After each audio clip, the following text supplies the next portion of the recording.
Hey there, welcome back to another episode of MVP Business Podcast, where we showcase leaders who live through their mission, vision, and passion to drive growth, profits, and loyalty. Today's guest is Lorna Allen. She's a licensed agent of New York Life Insurance Company with a passion for helping her clients learn their options and achieve their life goals. Lorna is using her experience and that passion to write a book about money mindsets of successful women and how women can achieve more financial confidence. Lorna, thank you so much for joining us today and for talking about these passions with us. Oh, I am so thrilled to be here. I can't wait to just dive in. Thank you for having me, Stephanie. Absolutely. Let's start off with you telling us about your past and how you got to this place in life. Well, I'll try to keep it pretty brief, but my father was a doctor and really wanted me to become a doctor. So I was planning to become a neuropsychiatrist, and then I decided on pediatric neurosurgery. But I wanted to also have a life. And if you've ever studied people that are surgeons, they really don't have a life.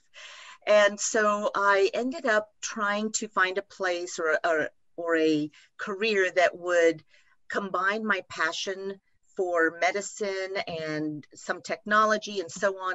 And I found at the time, it wasn't a well-known specialty, and it was something called clinical neuropsychology. So I went to school, got my degree in that, advanced, I did really well. And I ended up, when I started working in the real world, I ended up always working in the administrative side of healthcare.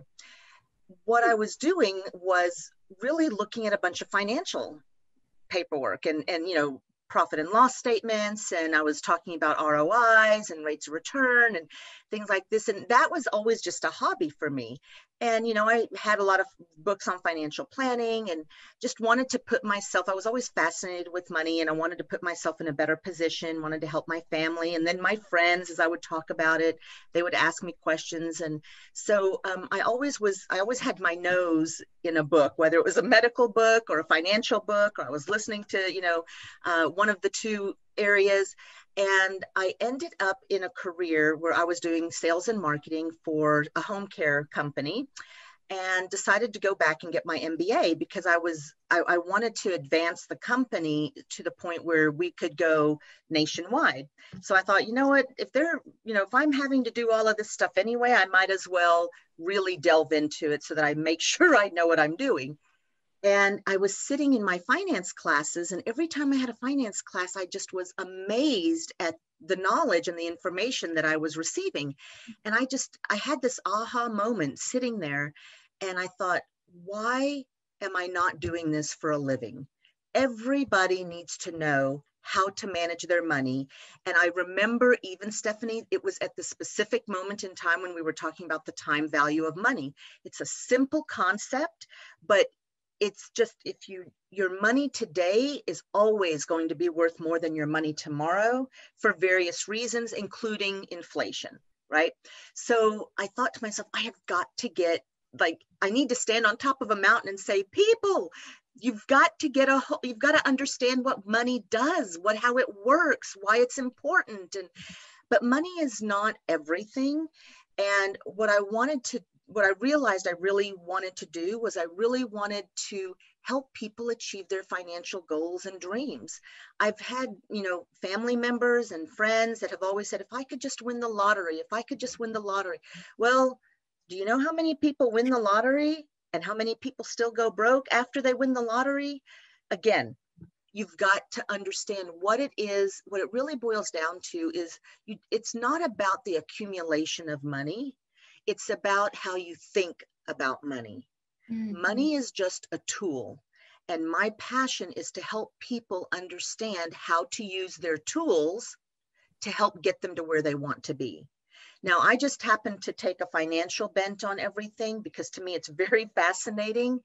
But really and truly, when I talk to people about money, there's a lot of emotion because everybody comes to different places in their life, right? And they're always in a different story about money. and their story changes. Some people think, some people grew up where money was scarce, and so they have a certain perspective about money. Some people grew up where money was abundant, and they have a different perspective about money. So people come to different points in their life, their 20s, 30s, 40s, 50s, 60s, and so on. And they come with all this background. Some of it is baggage, some of it is baloney, some of it is truth, so they all have this different perspective about money, and they all have and live in their own story about money. So my passion really is to help, especially women, but to help people understand what money can do and what it can't do, and how to make it work for you so that you are freed up to do what it is you really want to do. And for many people, they don't even really know what they want to do. But when we start delving into, because I ask a lot of questions when I work with people. And one of the reasons I have, for example, because I do work with New York Life, and many people know it as an insurance company, not a wealth management company, which we do too, but they come to me and they say, oh yes, I want a life insurance policy. And I start asking questions. Okay, can you tell me a little bit about what made you decide that you want a life insurance policy? Well, I need life insurance. Okay, well, tell me a little bit about why you need the life insurance. So we start digging deeper and deeper and deeper. And I start talking to them about options, about how to use their money. Yes, they can use their cash to buy a life insurance policy, but if the real purpose is so that they have their family set up in a better financial position in the future, I'm not talking about when you die, right? I'm talking about just in the future. If you want your family, you and your family, to be in a better position in the future financially, there are things that we can do. We can use life insurance policies to do it, but there are things we can do to actually kind of kill 2 or 3 birds with one stone, so that you're not just wasting your money, right? You're making your money actually work for you. And then we start getting into some really detailed conversations about retirement and about taxes and about all, wealth accumulation. And, so all these things and it's all because, they had this mentality of, I just do this and I get this. But when you start to realize what you can do, and when you start to get a little bit of knowledge, and and you're working with somebody that really cares about you and your future and your family, then you start realizing, oh my gosh, I had no idea I could do all of this stuff. So that's kind of how, I know that was kind of a long-winded answer. I was trying to keep it short, but that's kind of how I came to the point where I am right now, which is to help people learn how to use money to their best advantage, to leverage their cash and their money. But I realized that I'm not helping enough people, and that's what led me to decide to write a book. And I've been thinking about writing a book for a long time. It may be a series of books. I've also been thinking about creating a program for high school students, maybe even middle school students, because it's just so important to start learning about these things. And we don't learn this stuff in school. And sometimes parents either don't have the time, or they don't have the knowledge to teach their children about how money works and when you should be thinking about doing certain things at different points in your life. So if you just kind of, if I can just help a few more people than the ones that I get to, I say play with, but the ones that I get to work with and get to know, then I've just got to get the word out. I just have to. I feel like that's my purpose in life, is to help people achieve their goals. I'm using this path to do it, but there has to be a better way for me to leverage my time so that I can help more people. And the book is, I'm hoping, the answer, or at least part of the answer. One of the answers. Yeah. So that's really, thank you for telling us all of that. It sounds like you have developed your own personal path of being a financial psychologist. You kind of melded and mashed them together to create your own journey and path of helping the world. Thank you. Yeah, it's so funny that you say that, because I've had a couple of people now tell me that I'm more like a financial coach, or they did say a psychologist for people and their money, or and I don't know. I mean, I welcome the title. That's wonderful. What I'm really touched with is the fact that people really trust me and they keep coming back to me and asking me questions. And, I don't know everything, and sometimes we learn together, but I think it's important to listen to people. And that may be the psychologist part that you've picked up on, but I think it's important to really listen to people and to really understand what it is that they're looking for. Mm-hmm. Sometimes it's not about the money, like I said before. Sometimes it's that honestly, they're just tired of living hand to mouth, paycheck to paycheck, and they want and need to find a better way. And sometimes that's actually what I help them with. I'll give you just a quick example. There's a young lady that I'm working with, and she told me that one of the things she wants to do is become a nurse. And I said, oh, well, what would that do for you if you were a nurse? And she started talking about all these things she could do. She could buy a house, buy a new car that she needs. She could, feel comfortable getting married, spending the money for the wedding. And then, she could start having a family. And I said, well, so why aren't you doing that now? And she said, well, I'm not in nursing school. And I said, so what would it take to get into nursing school? Well, I'd have to call and da-da-da. And believe it or not, her homework, if you will, was to just call the nursing school. Mm-hmm. And now she's in nursing school, and she's, she found out all of the classes that could transfer for her. And so anyway, but now she's in nursing school, and she's actually working towards her goal of becoming financially secure and independent. So sometimes it's not really the money, it's the obstacles we put in our way, and we label it as money. But there's things that we can do that if we do them, if we follow our passion, if we follow our purpose, if we are clear about what we want out of life, not out of money, but out of life, the money seems to come. I know that sounds kind of hokey, but when you're doing what you really want to do, then you're never working a day in your life, and the money is a consequence or a side effect. Mm-hmm. So it just shows up. I have another lady that I work with. She is a coach, and she said to me, the money is just coming. I can't believe it. Like every day I'm making more money, and I don't know where it's coming from. And I said, do you really not know where it's coming from? And she said, no, I know, but it's just like, so she's amazed. And again, that's because she has a purpose in life. She's following her purpose. And one of the things she said to me was, I ask myself every day, does this serve my purpose? Do I enjoy doing it? So when the answers are yes, then she's doing what she's meant to do, and then the money comes. So I know that sounds a little bit, kind of off the wagon, but for many people, when they're doing something that they love, it's a skill. For example, another example is my son. He loves playing video games. He loves editing and posting on YouTube and doing all that stuff. Well, kids his age do, but I don't know any other kids his age. He's only 15. And I don't know any other kids his age that are doing this. And now he's starting to earn money doing it. Mm-hmm. And it's because he's doing what he loves. And of course, now, because I am a financial planner, I'm telling him, all right, now, since you're starting to make money, you are going to start a Roth IRA. We've already been saving money for college. You've already got a savings account. We even have a mutual fund account set up for him. I mean, so we've got all these things in place. And this is kind of a little tangent, but one of the things I love to talk about with people are creating buckets of money.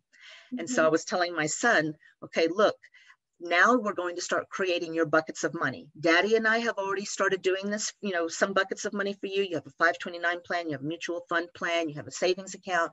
We've created that for you. Now you need to start creating your own buckets of money.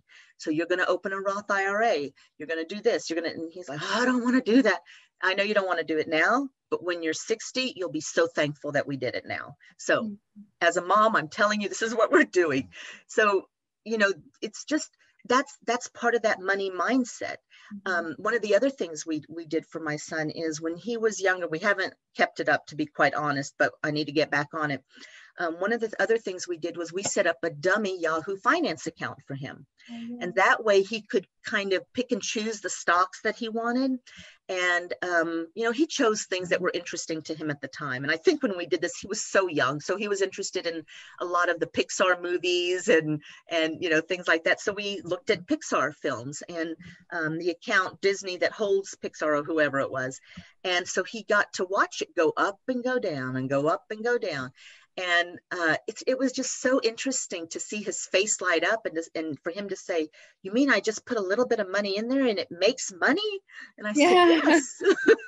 So, to see it through the eyes of somebody else, it's so fulfilling. And even though he was so young at the time, and he was my son, or he is my son. It was so nice to see it that way.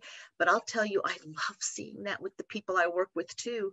I mean, they call me or I call them, either way, and they say, "Lorna, my balance is up to so-and-so. I've made X percent." I said, "I know, that's why I'm calling you. Don't touch the money." So, "Well, you don't think I should take it out?" I said, "Well, we're still waiting. Remember, the goal was," I always remind people of the goal. The goal and the strategy is we get to X dollars, then we start skimming off the top when you've made the profit, right? So remember, another thing is you buy low, but you sell high.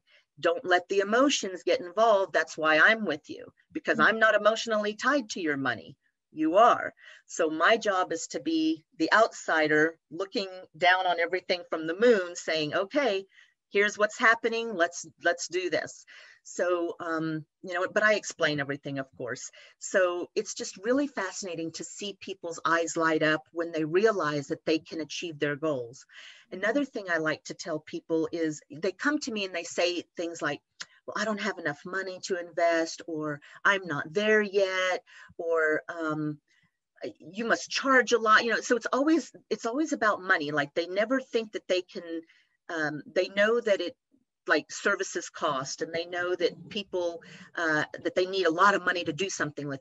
The reality is you don't. My own sister would save her change for like a year or 2 years at a time. And then at the end of that year or 2 years, she'd go on trips. She loved to travel. So she's been to Greece, she's been to Italy and France and Germany. And now she has friends in a lot of places all over the world because of where she went to college. And she met a lot of people. So, she travels cheap, but the idea is that sometimes it's the little things and then they build up.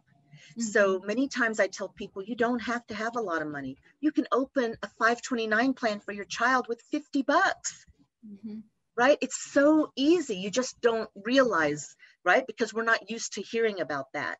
We hear about the thousands and the tens of thousands and the hundreds of thousands, but we don't hear about the people that start their wealth with $50 that they just keep investing. And every month, consistently, they invest and they invest and they invest.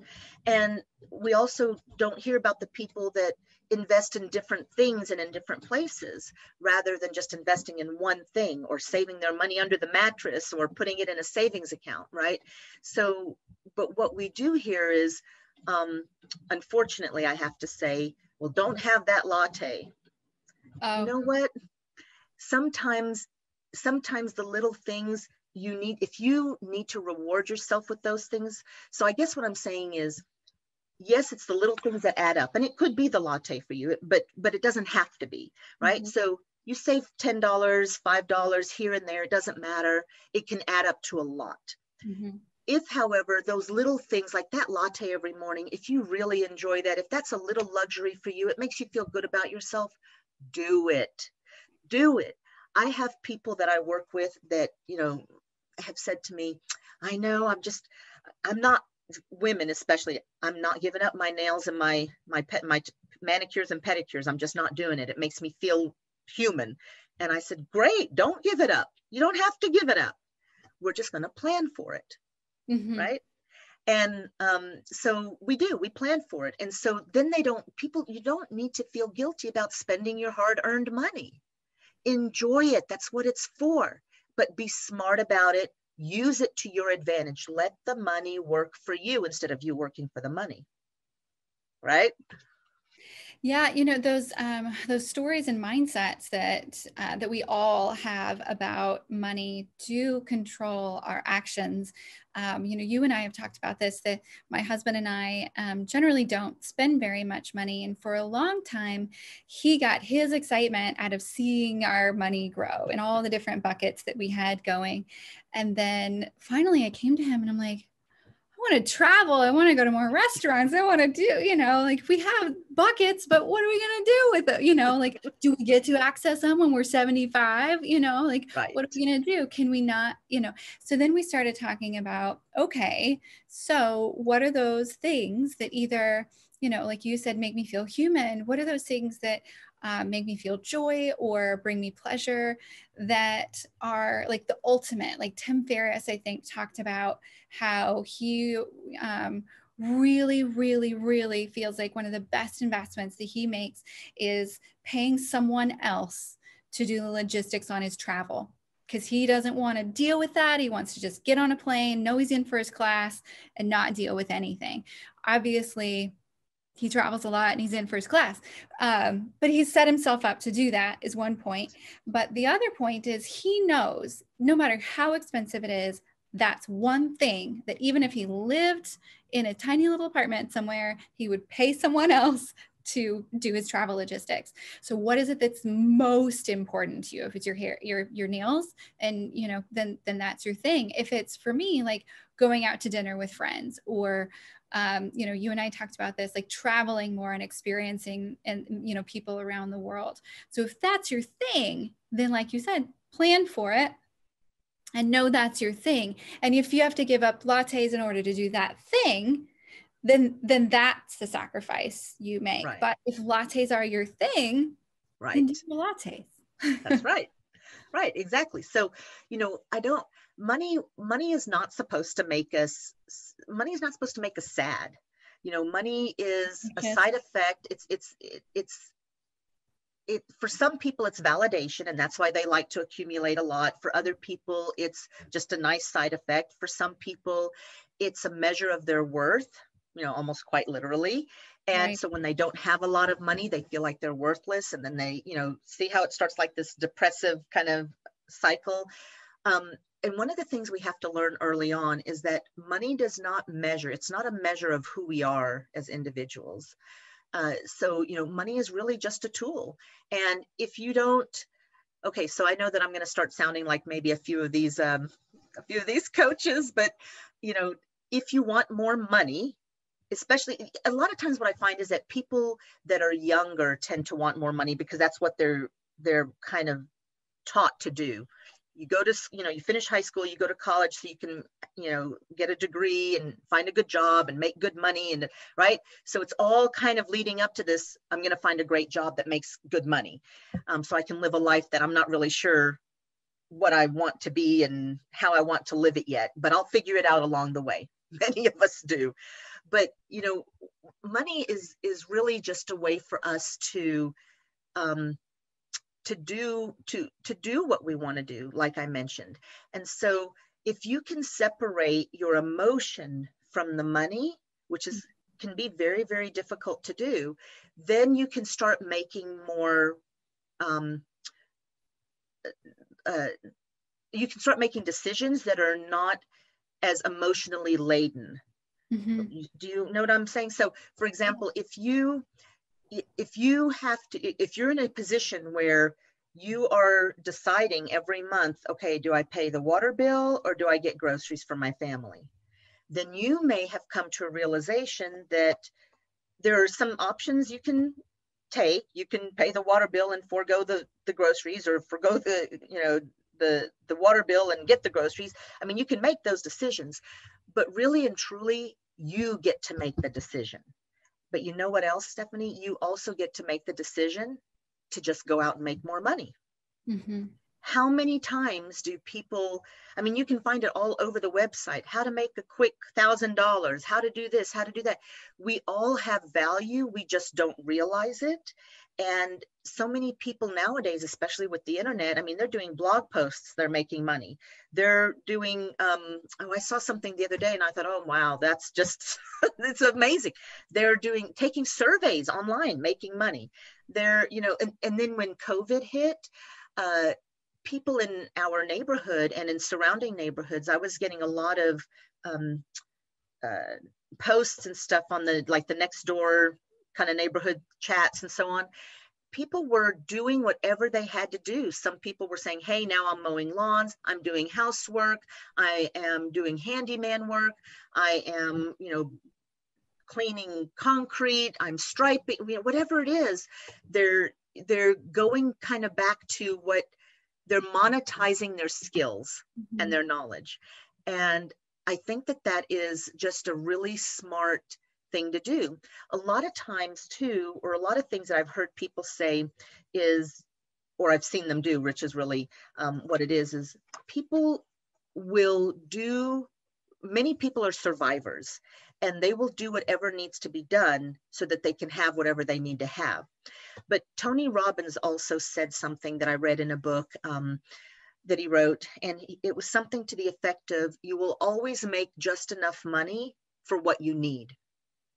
And if you want more than what you're getting, you need to raise your standards. He says that. And yeah, so, it really, that has really stuck with me. And so sometimes what I'm doing when I'm working with families or individuals or couples is I just ask them, what's your standard of living now? Let's take a look at what your expenses are, what your liabilities are, what your assets are, and so on. And then I ask them, okay, is this are you happy with this standard of living? Do you plan to increase your standard of living in the next 5, 10, 15 years? Or do you expect it to, lower a little bit or stay the same? And just about everyone will say to me if they want it to be the same or higher. And that they expect it to be the same or higher. Even people that are so close to retirement, although the myth is, maybe it's not a myth, but although many people think, okay, well, when I retire, I can decrease my standard of living.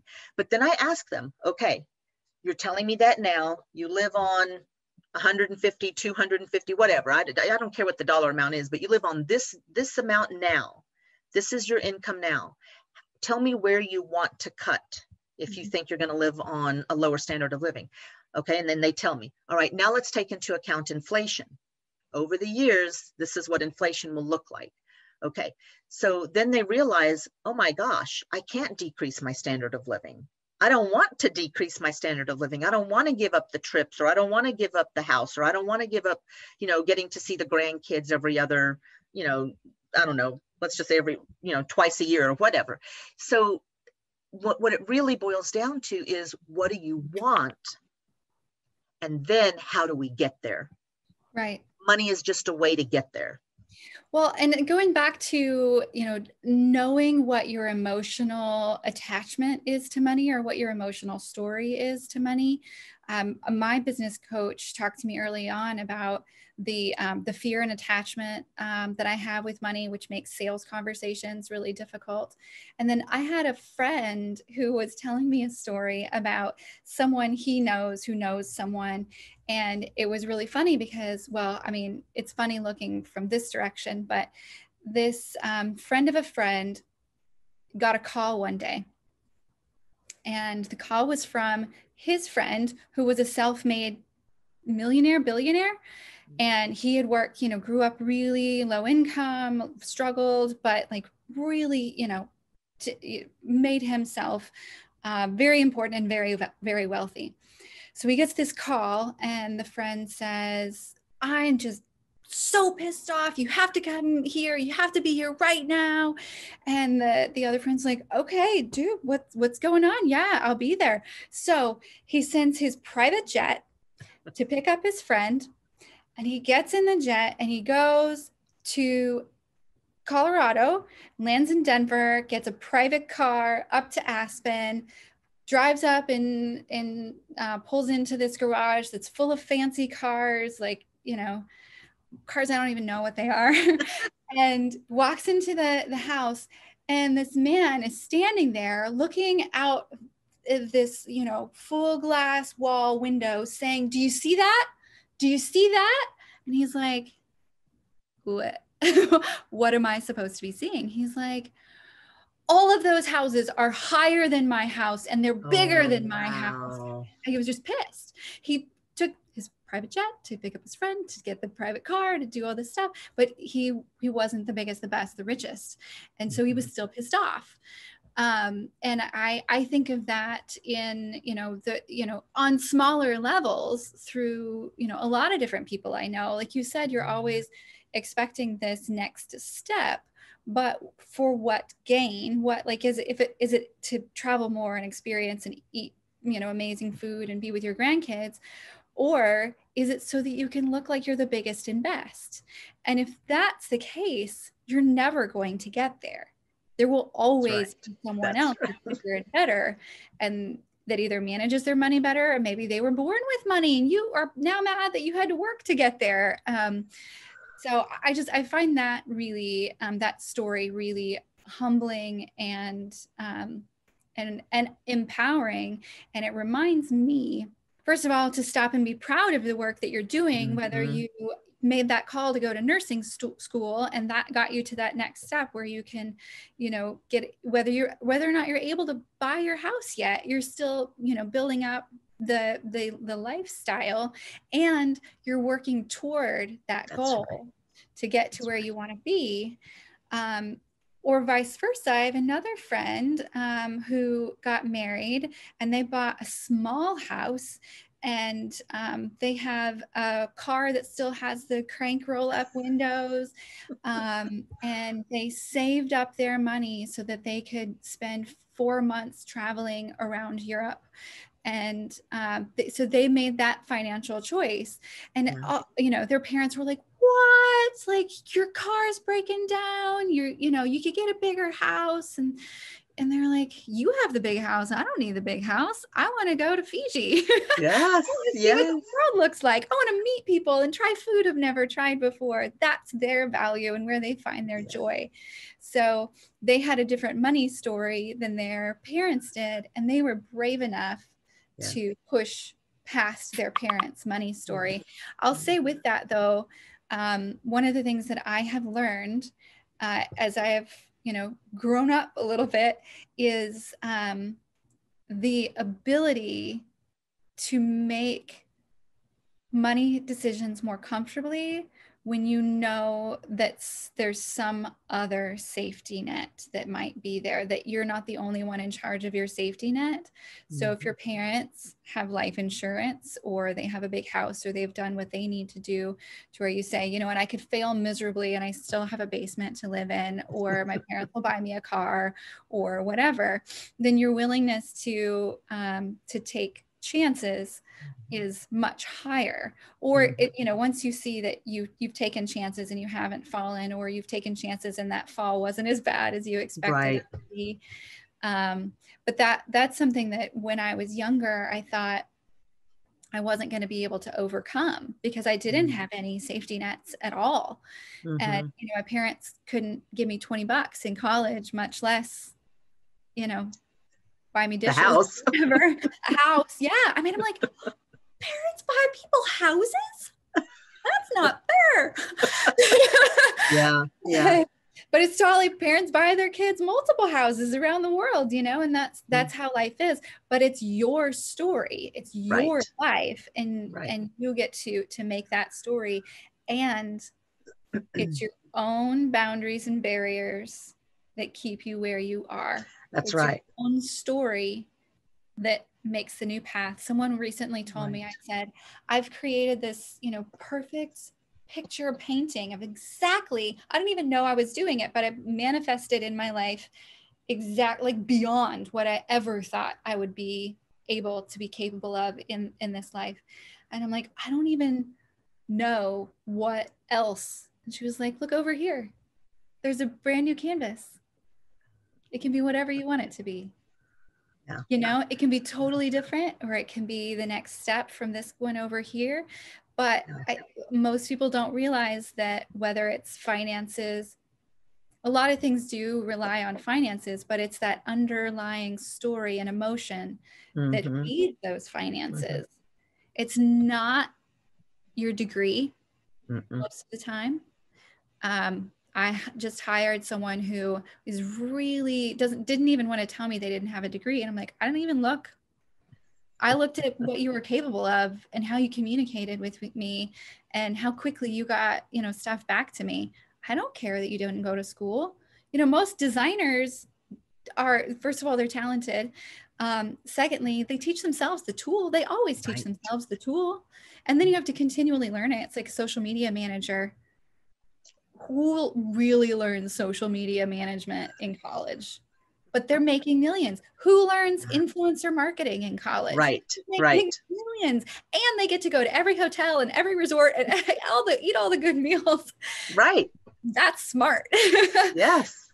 And you know, there's not a college degree plan for that, but they made a choice to make their life that way. Right. It's so interesting that you use some of those words. You know, one of the things you said that I want to touch again on is they made the choice to, for example, live in a smaller house, drive the car with the crank windows and all that kind of thing. Those are choices. I mean, and when you make some of those choices, you may not be ecstatic about it, but you're comfortable with it. You know, you're comfortable with your choices because there's something called cognitive dissonance. You never want to say or do something that goes against what you believe. And in this case, those friends of yours or whoever, they believed that there was more value in their lives to traveling and meeting new people and having new experiences than there was to, you know, keeping up with the Joneses, right? So they probably did not have or experience that cognitive dissonance because they were in alignment with their beliefs. And they were okay with not having the best car or the best house because it really didn't matter to them.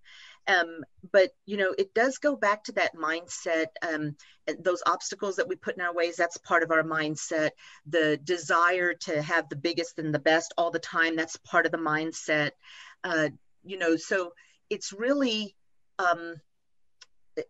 how we think about the goals that we have and the way that we achieve them. I mean, there's always architects are always, you know, and engineers are always trying to build the next biggest building in every city, right? Oh, we're the biggest building. And what do they do to do that? They put a little steeple on it or a big steeple on it. So now they can say we're the biggest city. Well, I mean, the biggest building. Are they really the biggest building? No, they just, you know, from ground to steeple, they're the tallest, but there's a lot of wasted space up there. Right. So sometimes we do things for the bragging rights. And I'm not saying that that's good or bad. It is what it is. And that's fine. I mean, that's why we have some of the most beautiful architecture in the world. So there's value to just about everything we do. But for us as individuals or as families, that's when we really have to think about, okay, how are we going to get to what we feel is our next level, right? Individually or. I think to that point, from a business level, I was just speaking with a friend about this yesterday, and I've always been bothered by the concept of if you're not growing, you're dying as a business.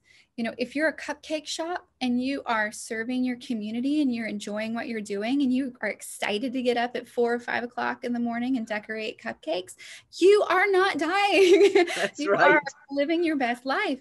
And so I think for some, COVID has really helped with this of like, oh my gosh, no, I just need to survive and make sure that I'm paying my people and like get to a point where I'm not like on high alert anxiety all the time, or, you know, but so then if you look at, you know, what does my best life look like? What does my best business look like? Where can we really serve? Where can we really improve?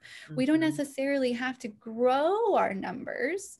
You know, like if you think about retirement, how can we maximize our business? or our lives? How can we maximize the finances, the nest egg we already have? Now that it's there, what can continue to grow and where can we skip? What kind of house can we downsize? Well, within businesses, you always have some areas where you can downsize and look at, maybe we don't need this bit of software, or, our dining out budget doesn't need to be that big, or whatever it may be. Allowances for whatever, for different parts of your business. But to be okay, especially with allowing different times in your business to not be in growth mode, to be in optimize mode. Right. How am I happy? Like, I may be running this great big business and it's growing, and I got this podcast and I got this and everything's great and everybody thinks that I'm on top of the world, but I go home and I poured 2 glasses of wine and I'm pissed off, like, is that really why you have your business? Right. And not that I do that. That was an example. I guess start was go. Right. Hey, if it makes you happy. That's my thing. The big bottles of wine. No, I'm just kidding. No, totally kidding. But what is it that is going to bring you joy and fulfillment, or going to allow you to give in the way that you want to give? Right. We talked about that as well. Yeah. That from a business standpoint, from a wealth standpoint, it's not always about growth for the sake of growth. Right. Yeah. And sometimes you do have to just take a look at where you are, and maybe you have to take a look at where you are financially. Maybe you have to take a look at where you are in terms of meeting your goals, your life's goals, and just kind of evaluate. And then depending on the situation, for example, with COVID right now, depending on the situation, what is the most important thing to take care of right now? And then you just take care of that. And this kind of brings me back to something that you said before, that it allows you, when you know where you are and you know what your options could be, you can make choices. If you and you can make riskier choices, especially if you feel like you have some kind of safety net. And so, that's a really big thing, especially when it comes to finances. I always ask people, we take a really hard look at what their financial foundation is. And just like, you may want to make sure that if anything were to happen to your job, that you have disability insurance, if anything, or, if you got hurt, or if you lost your job, that you have an emergency fund, right? Those are some safety nets that you might have, that we can allude to. And so as long as your financial, sometimes the best thing to do is create that financial foundation. And a lot of people don't realize how simple it can be to do that. And really and truly how inexpensive it can be to do that. And then once you have those things in place, it really does feel like a weight has been taken off your shoulders, to allow you the luxury, the freedom, the confidence to go out and do what it is you really want to do. When you've got that foundation set, you can, that's like the foundation of a house, right? If you've got the foundation set, you can build your house, your financial house, your life's house, whatever, and you can take more risks doing it because you've got that safety net, you've got the foundation. And you can plan for that. And that's, what I see a lot of times is that it just takes a little bit of planning so that you feel safe and secure with taking that additional risk with your business, or taking the additional risk with, some personal financial things, or, you could take a vacation during a time when other people can't afford to, and I put that in quotes, right? You take a vacation when other people can't afford it because you've been planning for it. So, I guess what I'm trying to say is you can do anything you want to do. Sometimes it just takes a little planning. And when people see that, the joy that it brings them and the fulfillment is so amazing. I mean, it really is so rewarding to be able to do what you enjoy doing, whether it's, building schools for, underprivileged children, or, paying, starting a foundation like Oprah did for colleges, and then building schools for girls, and whatever it is, it doesn't matter. What you will often find is that with a lot of wealthy people, a lot of successful people, no matter what their level of wealth is, monetary wealth is, what I tend to hear over and over again is, I'm not doing this for the money. I've never, ever heard Bill Gates say, well, I just wanted to make, $10 billion, so I sold this or whatever. You never hear them say those things. What you do hear is you start to see their mindset shift. And they start thinking about bigger things like you and I were talking about. They start thinking about, okay, what's my next level is to bring vaccinations to third world countries or developing countries, right? That's what Bill Gates had in his mind, and his wife. It wasn't that, oh, I just want to look good in front of everybody. It wasn't that. It was, yes, I have achieved this level of wealth. Even Warren Buffett, he's a billionaire too. He has lots and lots of different companies, but even Warren Buffett still drives, a modest car for himself. It's not a brand new car, but he drives a decent car. He lives in the same house he has lived in for many, many, many years. And he has investments all over the place. He's worth billions of dollars, but he has said he is not leaving money. He's not leaving all that wealth to his children. Right. Because he wants his children to learn. They need to amass their own wealth. And I've heard other very wealthy people say the same thing. We're not leaving it to our kids. Elon Musk, I think, don't quote me, but, Elon Musk has also said, I don't do this for the money. I was doing it for the challenge to put the car out in space. I hired the best people, like you were talking about earlier. He is a college educated engineer. And he said, I didn't know how to do it, so I hired the best people. I stole them from NASA. I stole them from whoever, right? But people surround themselves with successful people, tend to surround themselves with people that will get them to the next level, because there's such a hunger and a thirst for improvement, self-improvement, for business improvement, for whatever it is. But there's always like, okay, what's the next thing? What's the next thing?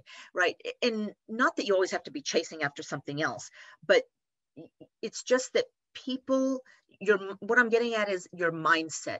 If your mindset is, hey, I want to be able to do X, and you're doing it, you may be so satisfied, and now you are so happy.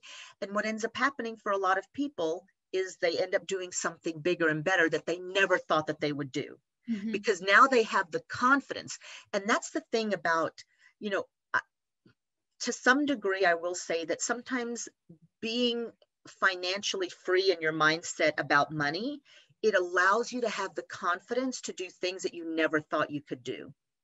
And so when I hear people say, kind of going back to our earlier conversation, when I hear people say, oh, if only I could win $1 million, why do you want to win $1 million? What do you think that $1 million is going to do for you? Let me tell you, $1 million is not enough to retire on. Not when you take into account inflation and blah, blah, blah. But it could be if you plan correctly. But most people don't plan correctly, right? So there's kind of this story. Again, we're back in that story about money. If I could only do this, then I can do this. It's this if and kind of thing. Why isn't it I can do this and I can do that? Why isn't it an and instead of an if only, right? If only I'm then. going to make this call so that I can get to that next step. Like what's exactly the barrier? What I found really interesting as well, and talking to different mission or vision driven business owners or coaches or people, is that they find themselves willing and able to do things that they wouldn't have done for someone else or for something else. My example for me is when I started the podcast, all of a sudden I was, pushing and calling people and like finding different routes to get different people to talk to that I was not willing to do for sales. To sell a product, even if I believed in the product, which I've never been a person who can, sell ice to an Eskimo or whatever. I'm just not, I have to believe in it and know it's going to, do something for them. But all of a sudden I was like, no, I really, people need to hear this story. They need to know how it was. And I want to be, I want to ask, I want to know. All of a sudden I'm doing all these things. And then people are like, how did you get that guest? I'm like, well, I just did it. Yeah. No, it didn't just come to me. They didn't just say, hey, Steph, can I talk to you? So you're willing and able to do things differently when it's a part of your mission and your vision. And that's what part of being an MVP leader is all about. If you are living your mission and vision and getting people on board that are, aligned to that same mission and vision, then you can all grow and build that wealth or that impact on the world together. Yes, absolutely. Yeah. And I often say this, but I don't think even I realize the power it has. Sometimes we're just working so hard and we're trying to do so many things and we feel like we've got to get it done. And it's a lot of pressure that we put on ourselves personally, but it really does take a village. And like I said a minute ago, when you surround yourself with the right people, the burden eases. I think another quote that I've heard many times is that many hands make light work, right? So, when you have people that you are bringing into your fold, and when you're thinking about, okay, how can I make this the best possible business ever? Well, I don't need to do everything. I can hire somebody to do the website. I can hire somebody to do the social media. I can hire some, and then you start thinking, oh no, what about all the money but think about all the money that you're not earning because you're doing all these things and it's taking up your time. Think about where your skill is and leverage your skill. Pay other people for their skills, but leverage your time, leverage your skill. And again, it goes back to that money mindset. And a lot of people have heard about the scarcity versus abundance mindset. There's a lot of that comes into play too, and that can take years to get over. And I think really and truly, so here's the psychological part, right? It just takes identifying it, recognizing it, calling it out, and identifying it to say, you know what, that's my scarcity mindset. That's not where I want to be. I want to be, I want to live an abundant life. I want to live with that abundance mindset. And so what do I need to do to think differently about this particular situation today in order to get to the next step? And I shared with you earlier that one of the things that I'm doing personally, because we're all growing all the time. And one of the things I'm doing personally is, I struggle myself with this idea of perfection, and I have to do everything just right. And I need to be the one to do it. But I also have learned, and I've seen it, and I called myself out on it this morning. Actually, it was late last night, but called myself out on it. And I said, you know what? I'm not going to put that website together for my husband. Have I ever done one before? No. Could I do it? Absolutely. I mean, I'm that confident. I know I can do it. It's not rocket science and it's not neurosurgery. I mean, I know I can do it, but do I want to do it? No. Is there somebody that can do it better than me, faster than me, quicker, whatever? Absolutely. So why am I stuck on trying to do it myself? I don't need to do that. I don't need to fill my head with that garbage. No. So I told my husband this morning, okay, sweetheart, we're just going to just hire somebody to do it. I don't want to spend my time doing it. I love you. I would love to do it for you, but I'm not going to. Let's let it go and let the experts take care of it. And so, sometimes it's part of planning, right? Yes. So sometimes it's, I have to get something out, a landing page or whatever that tells me people that I'm here. And as soon as I make $500, then I'm going to hire someone to, do it $500 worth. And then as soon as I make $5,000, then I'm going to hire someone to do it $5,000 worth, so that you're moving into what you can, but also not holding yourself back. Because I've done that as well, to say, well, I don't have the right artwork, or right now my thing is, I'm redoing my website and the new website is so much better. Positions. Yeah. So I'm not going to tell anybody about, so I'm like not going to sell, or I'm not going to talk about the podcast because I have this site that's going to be launching in 3 weeks. And I have another coach who was like, Stephanie, how many people are really going to the website? Like, if you have one or two people, do you think they're going to be the perfect target audience that was going to hire you anyway? And like now it's all ruined and they're never going to talk to you again because it's not that perfect. So it's like, it's all, it's all relative. It's, asking that question of, I guess I was thinking this question while you were talking, so nobody knows what it is yet.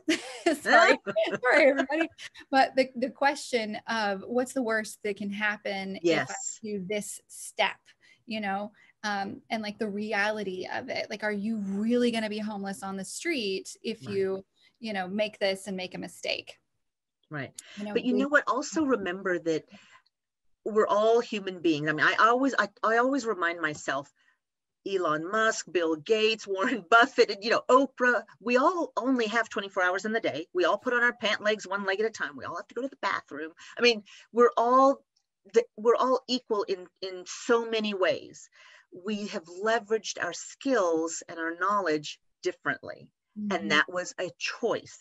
We all can achieve what we want, but we don't have to take the same path as somebody else has taken. And if somebody has made a lot of money, creating 10 different businesses and selling those businesses, that's their path. They're serial entrepreneurs. They're really good at starting businesses, scaling businesses, selling businesses. Some people get into a business to sell the business. Some people get into a business because they love it and this is their life's work. This is their legacy. This is what they're leaving for their family, for the world, whoever. And they pour a ton of passion into it, and it shows. Okay. And this is what I was going to say. Sometimes when we are looking at how can we make our mark on the world, it's even if we don't have a ton of money, it's helping just those one or two people. And you hear this a lot from teachers. If I can just get through to just one or two students and I've changed their lives, then I've done what I needed to do. That was my purpose. And so, we all have, many times what I find is that we're all connected in the sense that there's only, we all have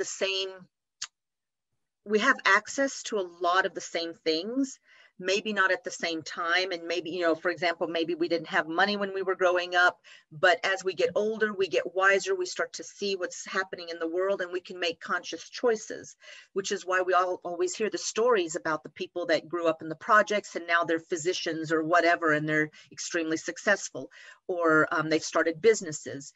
And so it just keeps coming back to the mindset. And if we can just identify, if we can clarify what our mindset is and start to call it when it's not what we want it to be, and learn for ourselves how to think differently about whatever it is that's holding us back, how to think differently about any kind of obstacle, as well as any opportunity. I mean, sometimes we're faced with opportunities and we think, oh, we can't do that. That's not for me. People like me don't do those kinds of things. Well, why not? Why couldn't you? And, I remember thinking to myself, oh, I'm a clinical person. I'm a medical person. I don't do finances. Well, look at me now. Right. I mean, and the thing is that I kind of had to convince myself of that. I mean, I was always very confident and I knew I could do anything I wanted to do. But for some reason, I thought to myself, I can't do the financial thing. And to be honest with you, that's part of the reason I went back and got my MBA, is because I didn't think I was worthy of being a financial planner until I had some letters behind my name. Mm-hmm. But I'll tell you too, Stephanie, I had people around me, other financial planners, that knew that this was a passion for me and that I had worked with and so on. And they all said to me, Lorna, you don't need to go back to school and get that MBA. You can be a financial planner now. And I'm like, nobody will believe me. Who's going to want to go to a financial planner that doesn't know what they're talking about? I have a clinical degree. Who's going to want to go to a person that was going to be a doctor that didn't become a doctor? Yeah. So I had all that mindset baloney in my head. But, it gave me the confidence to do what I want to do. And sometimes if it gives you the confidence, I say do it. Because when you have confidence, there is truly nothing that you cannot do. So I know that kind of went off on a tangent, but I do think that that's so important. That's so important. And we have to wrap up here in a minute because it's been just about an hour, but I want to make one last point, which is it's never too late. My father-in-law and mother-in-law both got their terminal degrees when they were, I think, in their 50s. She got hers first, and then he was selling insurance with family business. It was his dad's business. He, grew up in a small town, and then he was like, man, I wish I could, I could get my MBA and get my doctorate. And she's like, why don't you? And he's like, I'm 50 years old. She's like, so yeah, you're going to be 51 next year, hopefully. And so now he's been teaching business for 20 years.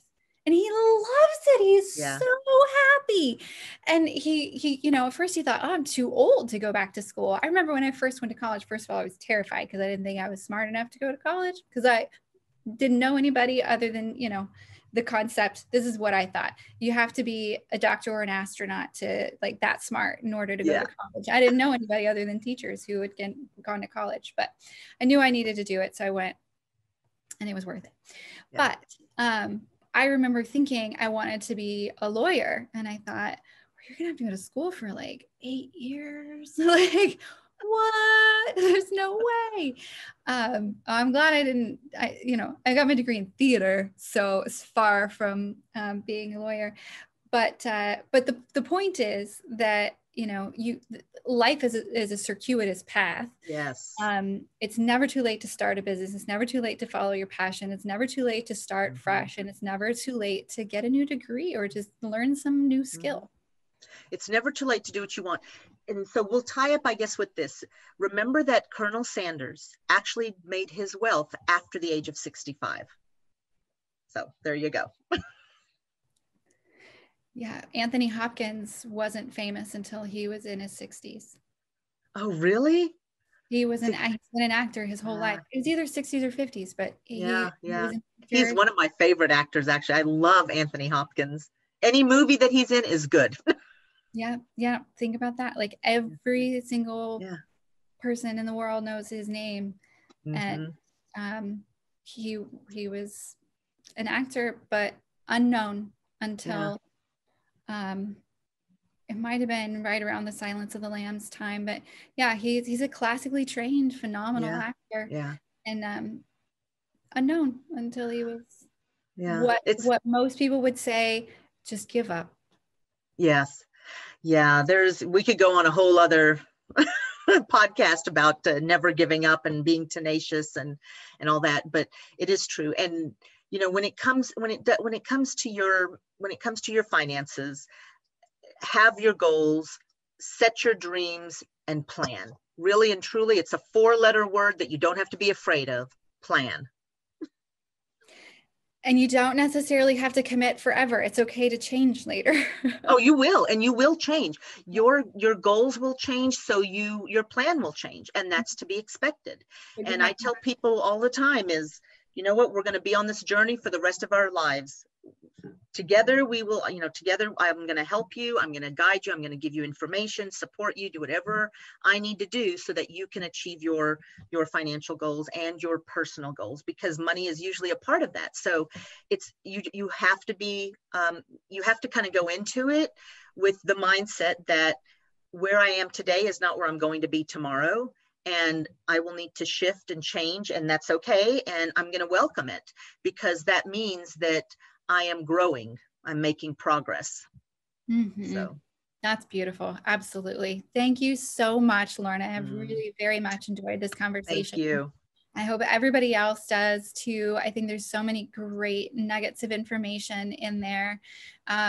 We didn't mention this, so I'll put it in the notes, but Lorna does, she does classes and webinars and seminars on a regular basis. So we'll, do you want to go ahead and say your website so people can find those? So really, if you'll just contact me at Allen, which is LALLEN, at FT, like Frank Todd, .newyorklife.com. I'd be happy to let you know about my educational seminars. Right now, I'm holding 2 educational seminars every month. One is specifically for women. It's creating financial independence for women. And we talk about a different topic every single month. That is on the 2nd Wednesday of every month. And then on the fourth Wednesday of every month, I hold seminars on long-term care planning.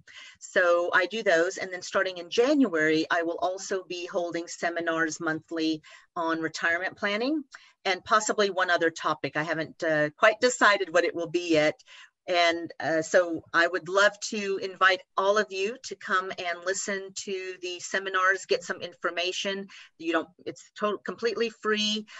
Like I said, my passion is really to provide information to people so that they can make better decisions and they can start planning and reach their goals. So again, my email address is lallen@ft.newyorklife.com, and you can feel free to contact me. I will get back with you. Thank you so much, Lorna. This was awesome. And I hope that you all take advantage of those seminars and get to those next steps and start, reaching and meeting your goals. Yes. Thank you.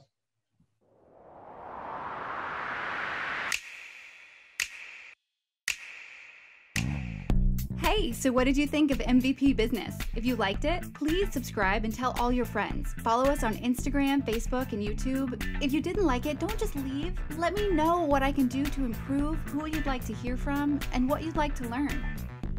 The mission of MVP Business is to share the strengths and struggles of leaders who have successfully grown their businesses while staying true to their mission and vision so that other entrepreneurs can follow, knowing that the path isn't easy, but the journey's worth it. If you believe in this mission, please help by living it and sharing it. In the meantime, enjoy the day and live with passion.